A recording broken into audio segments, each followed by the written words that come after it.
We're going to switch gears, talk about Merger Monday, a massive deal on the horizon. Circle K operator Couche-Tard making a bid to take over rival and 7-Eleven owner 7 & I.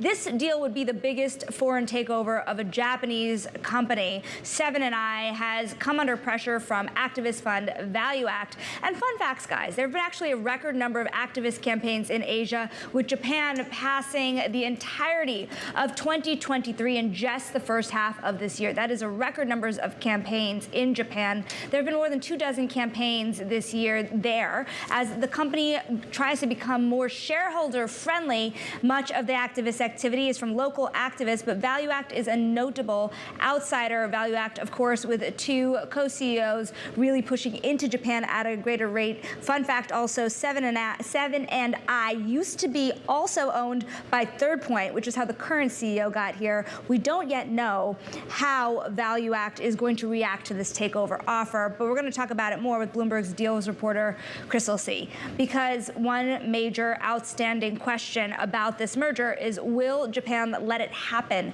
when we know that their foreign trade ministry here has been looking to make the country more shareholder friendly? Is a deal shareholder friendly? Well, the really big challenge here is whether this deal would get antitrust. And we're not just looking at the Japanese authorities. We should remember that there are a lot of 7-Eleven stores in the U.S. as well. So it's also subject to U.S. antitrust.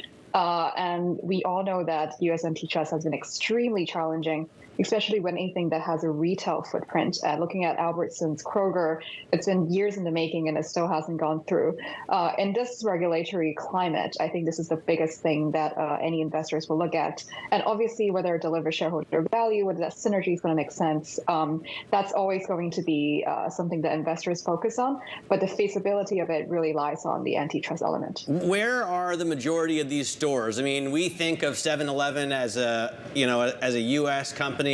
Nobody ever thinks of the slushie as a Japanese invention, but obviously it's been in Japanese ownership and Japanese hands for a long time now. So where are these assets? So if you remember, 7 & I actually had made a move to acquire a bunch of Speedway gas stations. And a lot of the stores actually are across the U.S., not just in cities like New York. You have a lot of suburban gas stations. And that was also a very challenging situation, a very challenging antitrust environment there as well. So it's all in all, I think U.S. is actually going to be the biggest challenge. And Couche-Tard is based in Canada. So you kind of it's a really global operation that you're kind of inviting scrutiny from practically everywhere. Crystal, you cover activists very closely here, and Value Act has been in this stock for a while now. How do you think that this deal plays into what they ultimately want from the company? So Value Act actually ran a proxy campaign last year, and it was unsuccessful to get on the board. A lot of people in the activism world like to mention how it is really difficult to run an activism campaign in Japan because of the cultural differences. There are a lot of retail shareholders in Japanese stocks, and they tend to support the management. So for an outsider to come in, you have to have a very different approach. But that said, like you were just mentioning before the segment, the Japanese activism volume has really taken off, I think largely because of the stock performance as well as the yen being really depreciated. So it's still a lot of opportunity there. Value Act hasn't come out with a statement on the 7 & I news, but we should expect them to have an opinion on this.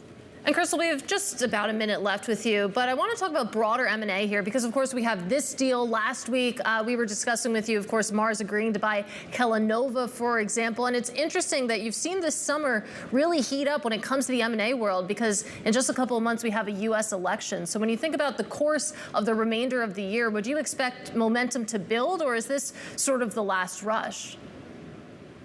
The deal maker kind of are in two camps. On one hand, you have people who are like potentially optimistic that says things are going to continue, election isn't that big of a factor.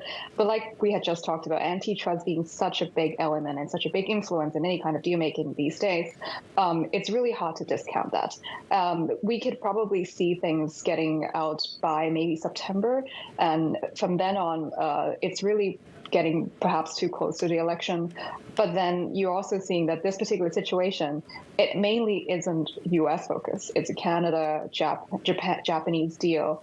So international deal making will continue. So the world kind of goes on, the M&A world goes on, even when the U.S. election is still going.